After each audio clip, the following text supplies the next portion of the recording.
이후에 여호와의 말씀이 환상 중에 아브라함에게 임하여 이르시되 아브라함아 두려워하지 말라. 나는 내 방패요 너의 지극히 큰 상급이니라. 아브라함이 이르되 주 여호와여 무엇을 내게 주시려 하나이까? 나는 자식이 없사오니 나의 상속자는 이 다메섹 사람 엘리에셀이니이다. 아브라함이 또 이르되 주께서 내게 씨를 주지 아니하셨으니 내 집에서 길린 자가 내 상속자가 될 것이니이다. 여호와의 말씀이 그에게 임하여 이르시되 그 사람이 내 상속자가 아니라 내 몸에서 날 자가 내 상속자가 되리라 하시고 그를 이끌고 밖으로 나가 이르시되 하늘을 우러러 뭇별을 셀 수 있나 보라. 또 그에게 이르시되 네 자손이 이와 같으리라. 아브라함이 여호와를 믿으니 여호와께서 이를 그의 의로 여기시고 또 그에게 이르시되 나는 이 땅을 내게 주어 소유를 삼게 하려고 너를 갈대니 우리에서 이끌어낸 여호와이니라. 그가 이르되 주 여호와가 내가 이 땅을 소유로 받을 것을 무엇으로 알리까? 하나님께서 우리 인간에게 찾아오셔서 소통하는 방법이 있는데 그것이 이제 관계를 맺는 거예요. 우선 하나님이 인간과 관계를 맺는 것을 생각하기 전에 인간과 인간이 관계를 맺는 것을 우리가 한번 생각을 해보시면은요, 우리는 그 관계를 맺을 때 계약이라는 방법을 씁니다. 그래서 계약서를 작성을 해요. 근데 이 계약에는 여러 가지가 있죠. 우선 구두로 하는 계약이 있어요.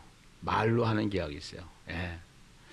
그래서 말로 해서 못 믿으면은 각서를 써달라고 그래요. 예, 각서를. 이렇게. 그 각서도 좀 신뢰가 안 간다. 그러면은 공증을 해달라고 그럽니다. 그 또 공증도 좀 신뢰가 안 간다. 그러면 또 더 강한 방법이 있어요. 설정을 해달라고 그래요. 그래서 어떠한 담보가 될 수 있는 저기를 해가지고 설정을 한다든가 공증을 한다든가 이러한 여러 가지 방법이 있는 것처럼 사람이 세우는 계약에는 각과 을이 있어서 쌍방 계약이 이루어지는데 하나님과 인간의 계약 방식은 달라요. 어떻게 다르냐? 일방적이에요. 하나님이 갑이에요. 그리고 하나님이 일방적이에요. 그렇게 세워진 계약을 인간은 밥 먹듯이 어겨요. 사람은 그걸 다 지키지 않아요. 지킬 수가 또 없어요. 그런 가운데서도 하나님은 끝까지 이 언약을 배반하지 않고 충실하게 지켜가시는 분이 누구냐? 하나님이시다. 예. 그래서 하나님은 신실하시고 그 언약에 충실하시고 그 언약에 신실하신 분이 하나님이시다라는 것이죠. 일단 인간이 세우려고 했던 바벨론이 무너지잖아요. 그래서 이 바벨론 제국은 인간이 만드는 인간의 나라였어요. 세상 나라였어요. 근데 그 제국이 무너지고 하나님께서 아브라함을 불러서 하나님의 나라로 세우기로 또 의지를 가지고 하나님께서 아브라함을 부르신 겁니다. 그러면 나라를 세우는 데는 세 가지 필수적인 요건이 있습니다. 하나는 땅이 있어야 돼요. 예. 그 다음에 땅만 있으면 안 돼요. 국민이 있어야 돼요. 그리고 국민이 있고 그 국민에게는 주권이 있어야 됩니다. 이 세 가지는 나라를 세우는데 필수적인 거예요. 그래서 하나님께서 창세기 1장을 딱 열어서 보면은 하나님이 땅을 만드시고 그 땅을 만드신 이유는 그 사람에게 하나님의 형상으로 지음을 받은 사람에게 그 땅을 주셔서 그 땅을 다스릴 수 있도록 권한을 주시고 그 다스릴 수 있는 주권을 주신 거예요. 그래서 사람이 있어야 되고 땅이 있어야 되고 주권이 있어야 된다. 그런데 인간이 바벨탑을 쌓다가 실패했잖아요. 하나님의 나라가 실패했어요. 죄 가운데 빠져 실패했어요. 실패한 다음에 잠시 침묵하시던 하나님이 샘플로 부른 사람이 아브라함입니다. 그래서 아브라함을 불러가지고요, 하나님께서 너는 본토 진척 아비 집을 떠나 내가 네게 지시할 땅으로 가라. 네. 그래서 떠나가라. 보이는 세계에서 보이지 않는 세계로 가는 것이 믿음이다. 이렇게 말씀을 드렸어요. 네. 그러면서 하나님이 국가의 사묘소인 땅과 사랑과 주권을 약속을 하시죠. 네. 그것이 12장 2절 3절입니다.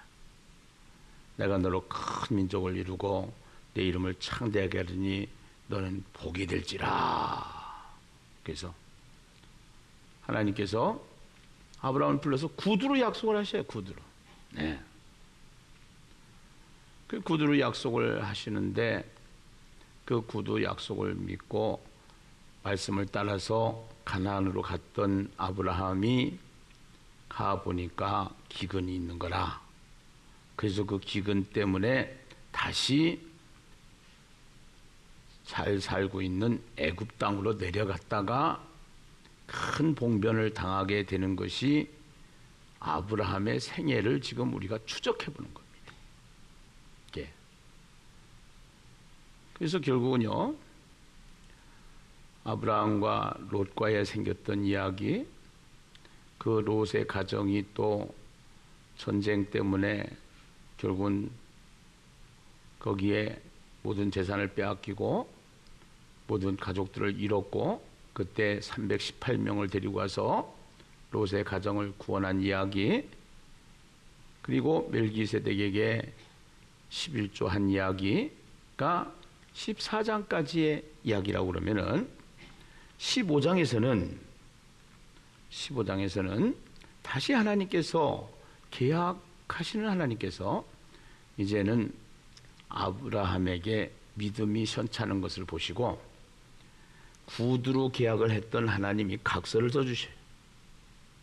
공증을 해요. 그 공증하려면 우리 법원에 가야 돼요. 그런데 하나님께서 그때 당시에 공증 방법이 있습니다. 그 공증 방법은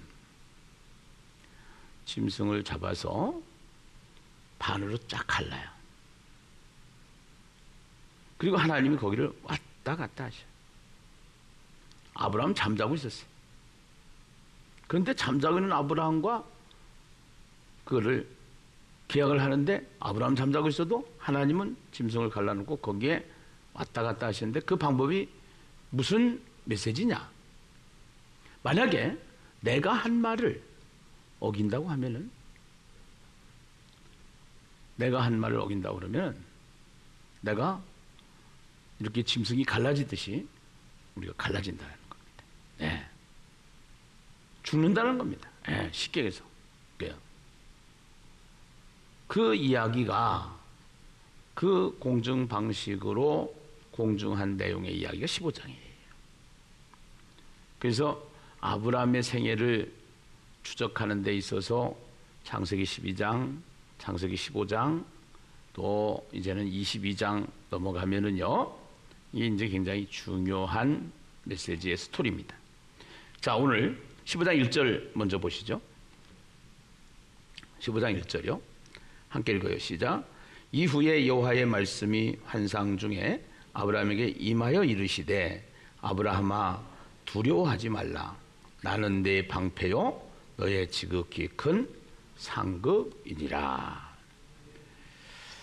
이 15장에서 아브라함과 하나님의 계약, 언약, 그런데 대화처럼 되어 있죠. 네. 하나님이 말씀하시고 아브라함이 질문하고 하나님이 말씀하시고 아브라함이 질문하고 대화처럼 되어 있어요. 보면은요. 그런데 그 하나님이 말씀하셨다고 했을 때 거기에 이르시되 이르시되 이르시되 계속 반복해서 나와요. 8번이나 나와요. 하나님이 이르시되. 그 얘기는 무슨 얘기냐면요, 일단 반복이 성경에서 한다라는 것은 굉장히 중요하다는 얘기고요, 그 이르시되라고 하는 표현 속에는 하나님의 계시가 거기에 나타나는 거예요. 그 계시라는 것은 자기를 꺼내서 보여주는 겁니다. 네. 항상 제가 이 계시에 대한 설명을 할 때 그런 얘기를 하잖아요. 덮어놨던 보자기를 이렇게 덮어놨던 거를 이제 헤치는 거죠. 헤쳐서 이 속에 뭐가 있는지 가르쳐 주는 거예요. 그 하나님의 의도를 가르쳐 주는 거예요. 그 하나님이 뭐라고 하시냐면은, 아브라함아, 뭐 하지 말아라? 두려워하지 말아라. 내가 누군지 아냐? 나는 내 방패다 이거예요. 그때 당시에 전쟁 무기는 창과 방패였습니다. 방패밖에 없어요. 방패면 최고예요. 그리고 너의 그 지극히 큰 상급이다. 일단은 14장에서 그 메소포타미아 네 왕과 전투에서 승리했잖아요. 그 승리했는데 그 승리를 가만히 보면은 도저히 게임이 안 되는 게임을 하게 된 거예요. 그래서 멜기세덱이 와가지고 318명이 이게 아니라 그 318명 뒤에는 하나님이 계셨다. 하나님이 하셨다. 이것을 말하니까 아브라함이 맞습니다. 그렇습니다.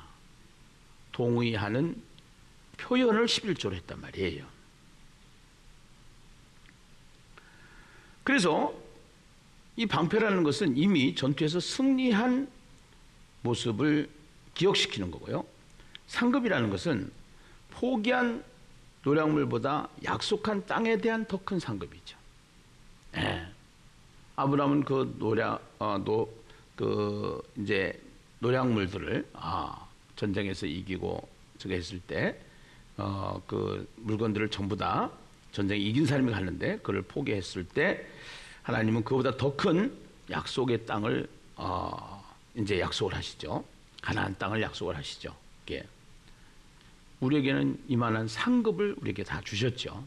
우리가 소유한 것은, 진짜 소유한 것은, 우리에게 주신 상급은 천국인 줄로 믿습니다. 예.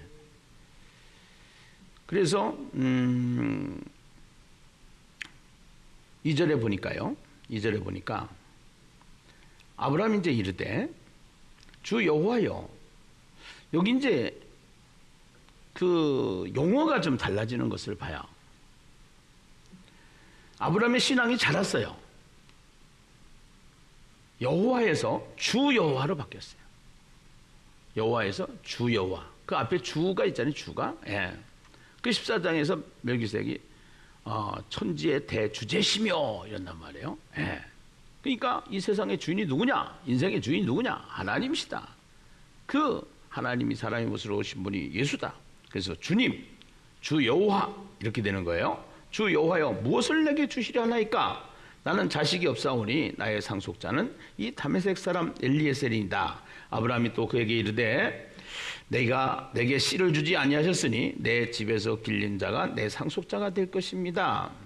하나님이 뭐 자식 준다고 그러고 큰 민족 이룬다고 그랬는데 자식 새끼 하나 없는데 무슨 두려워하지 말라고 그러시고 또 하나님이 방패가 되신다고 그러고 지극히 큰 상급이 되신다고 그러는데 따지는 거죠. 하나님한테 질문하는 거죠. 예.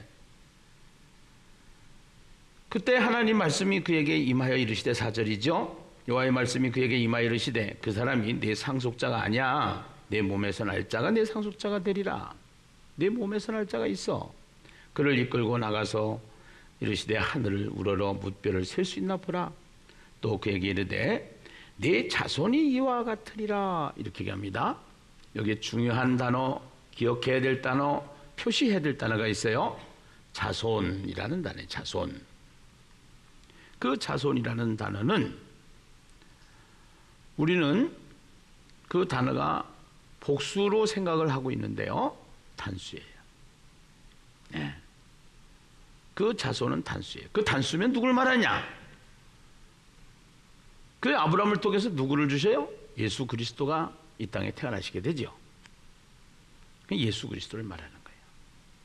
그래서 그 예수 그리스도를 믿는 수많은 사람들이 이제 하나님의 자녀가 되는, 그래서 믿음의 조상이 아브라함이 되는 역사를 이루어 나가게 되시는 거예요. 이것이 결국은요, 계시록에 가면 14만 4천까지 의미를 가져오는 겁니다. 우리는 아무리 성경을 봐도 이 성경이 이러한 것들을 풀어주지 않으면은 우리는 이해가 가지 않는단 말이에요. 이제 이신공동체가 이 성경을 하야통삼하면서 설교 시간에 계속 난해 구절이라든가 우리가 이해할 수 없는 구절들을 풀어서 설명을 듣다가 보면은 이제 성경이 뚫려요. 그러면서 이제 말씀이 이해가 되어지기 시작하고 말씀이 재밌어지고요. 그래서 말씀을 자꾸 하게 되는 거예요. 그 말씀에 중독되면 다른 것이 중독을 우리 못 시켜요. 하나님 말씀에 중독된 자들. 7절입니다. 또 그에게 이르시되 나는 이 땅을 내게 주어 소유를 삼게 하려고 너를 갈대에 있는 우리에서 이끌어낸 여호와니라. 따라서 합시다. 나는 여호와니라. 나는 여호와니라. 그래서 나는 누구다? 하나님은 이렇게 나는 스스로 있는 자다. 그래서 요한복음에 보면은 예수님이 이 땅에 오셨어도요, 나는 누구이다. 그런 나는 길이요, 진리요, 생명이다. 에이고의 힘이 나는 누구이다. 이 얘기를 많이 쓴단 말이에요. 하나님의 자기 표현 방식입니다. 내가 누군지 알아? 우리 그러잖아요. 나는 방패요, 지극히 큰 상급이요, 나는 여호와요, 이런 얘기죠. 8절을 보니까 그가 이르되 주 여호와여 내가 이 땅을 소유로 받을 것을 무엇으로 알 수가 있습니까? 내가 이 땅을 소유로 받을 것을 무엇으로 알 수가 있습니까? 그래서 이제 받을 것을 무엇으로 알 수 있습니까? 그때 당시의 계약 방법, 짐승을 잡아서 반으로 쪼개고 그 쪼갠 사이로 하나님이 왔다 갔다 하시는 방법을 선택함으로 말미암아 결국은 이제 계약이 또 구두계약에서 각서계약으로 공증계약으로 바뀌는 장면입니다. 9절부터 보시면은요, 여호와께서 그에게 이르시되 나를 위하여 3년 된 암소와 3년 된 암염소와 3년 된 순양과 산비둘기와 집비둘기 새끼를 가져올지니라. 아브라함이 그 모든 것을 가져다가 그 중간을 쪼개고 그 쪼갠 것을 마주 대하여 놓고 그 새는 쪼개지 아니하였으며 그 솔개가 그 사체 위에 내릴 때에는 아브라함을 쫓았더라. 해질 때에 아브라함에게 깊이 잠이 임하고 아브라함에게 큰 흑암과 두려움이 그에게 임하더니 여호와 아브라함에게 이르시되 너는 반드시 알라. 여호와께서 아브라함에게 이르시되 너는 반드시 알라. 내 자손이 이방에서 객이 되어 그들을 섬기겠고 그들은 400년 동안 내 자손을 괴롭히리니 그들이 섬기는 나라를 내가 징벌할지며 그 후에 네 자손이 큰 재물을 이끌고 나아오리라. 너는 장수하다가 평안히 조상에게로 돌아가 장사될 것이요 네 자손은 4대 만에 이 땅으로 돌아오리니 이는 아모리 족속의 제약이 아직 가득 차지 아니함이니라 하시더라. 이것도 굉장히 중요한 구절인데요. 제약이 가득 찼을 때 하나님은 심판을 하시는 거예요. 제약이 가득 찼을 때. 그래서 여러분 이걸 생각하시면 돼요. 야당이 여당 되고 여당이 야당 되는 것을 가만히 보면요, 판뒤집기를 하는데요. 박근혜 정부가 뒤집힐 때 촛불혁명이 일어날 때요, 박근혜 정부의 어떤 실수, 국민들이 용납할 수 없는 실수, 뭐 이제 이러한 것들을 이제 거기에는 뭐 조작도 있을 수가 있고 팩트도 있을 수가 있지만 일단 여하튼 간에 그러한 사건이 어느 정도 이슈화 되어졌을 때 정부가 뒤집혀요. 예. 지금 문재인 정부도 또 만약에 그런 것들이 생기면은요, 또 이게 정부가 바뀌는 거예요. 그래서 그 제약이 찼을 때 하나님이 뒤집기를 시작을 해요. 네. 그러니까 우리는 지금 이 나라 이 세상에 살면서 계속 제가 관영하고 바벨탑을 쌓는 인간의 모습을 보면서요, 이 세상은 죄 짓기 바쁜 세상이고요, 죄로 가득 찬 세상이고요, 그래서 그 죄가 또 차면은 하나님은 또 뒤집기를 해가지고 그거를 바꿔서 하나님이 하나님 되심을 보여주시는 것이 이 세상의 역사다 이 말이에요. 네. 해가 져서 어두울 때 17절에 보니까 연기나는 화로가 보이며 타는 횃불이 쪼갠 고기 사이로 지나더라. 그날에 여호와께서 아브라함과 더불어 언약을 세워 이르시되 내가 이 땅을 애굽 강에서부터 큰 유브라데까지 네 자손에게 주노니 곧 겐 족속과 그니스 족속과 감문 족속과 헷 족속과 브리스 족속과 르바 족속과 아모리 족속과 가나안 족속과 기르가스 족속과 여부스 족속의 땅이니라 하셨더라. 하나님의 약속은 이루어진다. 반드시 이루어진다. 예. 그 반드시 이루어지는 이야기를 출애굽기 23장 27절 28절을 방송실 띄워줄 수 있을까요? 출애굽기 23장 27절 28절에 보면은요, 반드시 이루어지는 모습을 우리에게 보여주죠.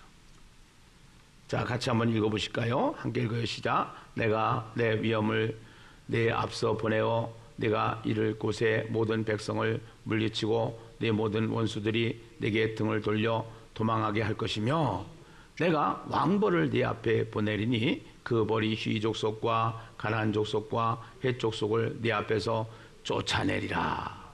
이 가나안 땅에 들어갈 때 가나안 땅에 왕벌을 보내주셔서 하나님이 개입해 주셔서 결국은 가나안 땅이 점령되게 되는데 그것이 4대 만에 간다는 거예요. 400년 만에 들어간다는 거예요. 정확하게 430년인 거예요. 예. 그래서 어디에는 400년이라고 그러고 어디에는 430년이라고 그래요. 400여 년 이러죠. 우리는 정확하게 430년 했을 때 한 400여 년 돼 이렇게 표현을 하는 것처럼 성경에 보면은 어디에는 400년 나오고 어디에는 430년이라고 그러고 어느 게 맞지요? 이렇게 질문하는 경우가 있는데요. 우리 표현 방식을 빌려서 이해하면 되겠어요. 오늘 우리가 하나님께서 창세기 15장을 통해서 그래서 반드시 하나님이 약속한 것은 이루어진다. 예. 우리는 밥 먹듯이 그런데 그 약속을 잊어버린다. 그럼 하나님은 신실하신 하나님이기 때문에 끝까지 찾아오셔서 구두로 해서 안 되면은 각서 써주고 각서 써서 안 되면은 공증해주고 공증해서 안 되면은 설정해주고 그 설정이 할례예요, 할례. 네. 이제 할례까지 나와요, 할례까지. 그렇게 해서 하나님은 끝까지 이제는 99살에 이삭을 주시고 이삭을 통해서 또 아브라함의 하나님이 되시고 이삭의 하나님이 되시고 야곱의 하나님이 되시고 12지파의 하나님이 되시고 이스라엘의 하나님이 되셔서 끝까지 그 약속을 이루시는 신실하신 하나님, 그 하나님이 지금 내가 믿는 예수다 이 말이에요. 할렐루야. 아멘이죠? 네. 그래서 우리는 실망하지 말고 오늘 또 나와 끝까지 동행하시는, 네. 동행이라는 것은 어린 나이의 수준에 맞춰서 어른이 거기다 붙여주는 거예요. 하나님이 또 실패하고 실수하고 법을 어기고 그럼에도 불구하고 하나님은 또다시 찾아오시고 또다시 속도를 맞춰주시고 눈높이를 맞춰주셔서 우리의 손을 잡고 끝까지 하나님께서 가시고자 하는 목적지를 향하여 데리고 가시는 하나님이신 것을 믿어야 될 줄로 믿습니다.